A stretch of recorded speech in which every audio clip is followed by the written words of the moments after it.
नमस्कार दोस्तों, कैसे हैं? स्वागत है आपका मेरे YouTube चैनल पर। मैं हूं आपका दोस्त के शर्मा। दोस्तों, इस वीडियो में मैं बात करने वाला हूं, एक छोटा सा कंफ्यूजन है लोगों को ईडब्ल्यूएस सर्टिफिकेट को लेके।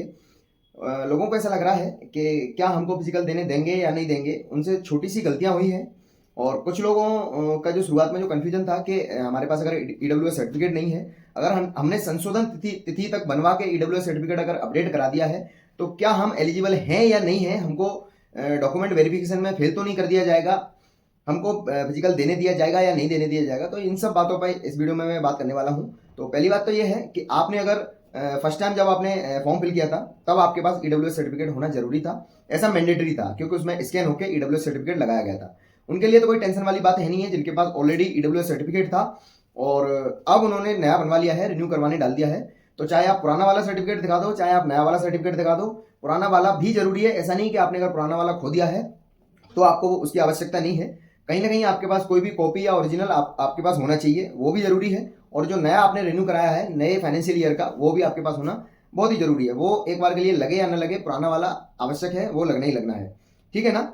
और अगर आपके पास पुराना वाला नहीं है, फोटो कॉपी भी नहीं है, तो आप उनको जाके बोलोगे कि हमने बनवाया था, जब हमने बनवाया था हमारे पास था, लेकिन अभी हमने दूसरा नया जो रिन्यू हमने करवाया है वो हमारे पास है, तो वो भी लग जाएगा, कोई टेंशन वाली बात नहीं है। लेकिन जिन लोगों ने संशोधन की तिथि तक बनवा के जब उन्होंने अपलोड किया था, तो वो एलिजिबल होंगे या नहीं होंगे, ये एक कंफ्यूजन वाला पॉइंट है और लोग बहुत परेशान भी हो रहे हैं।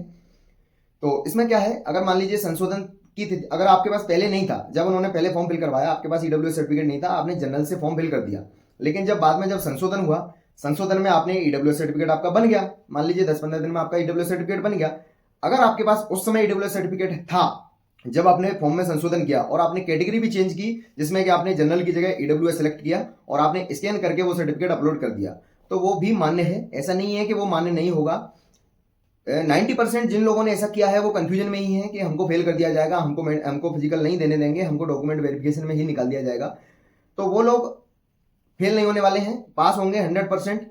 आप उनको बोलना जाके, अगर कोई कुछ बोलता है तब की बात बता रहा हूं मैं, वैसे तो कोई कुछ नहीं बोलेगा, क्योंकि अगर उन्होंने संशोधन तिथि अगर बढ़ाई थी कि संशोधन तिथि तक अगर उन्होंने वो चीज खोली है कि आप ईडब्ल्यू सर्टिफिकेट इसमें अपडेट कर सकते हो, तो उन्होंने जो लास्ट डेट है जो ईडब्ल्यू सर्टिफिकेट अपलोड करने की, वो वही तिथि जो पहले वाली तिथि उसको ना लेके जो संशोधन की तिथि है वो उन्होंने कर दी थी। तो आप बिल्कुल भी कंफ्यूज ना हो। अब अगर आपके पास सर्टिफिकेट है संशोधन तिथि से पहले का, तो आपने अगर उसको अपलोड किया है, आप एलिजिबल हो, उसको लेके जाइए। बाकायदा आपका फिजिकल होगा, बाकायदा आपका डॉक्यूमेंट वेरिफिकेशन होगा, कोई टेंशन नहीं आने वाली आपको, ठीक है ना। तो टेंशन मत लीजिए, अच्छा फिजिकल कीजिए, बेस्ट ऑफ लक।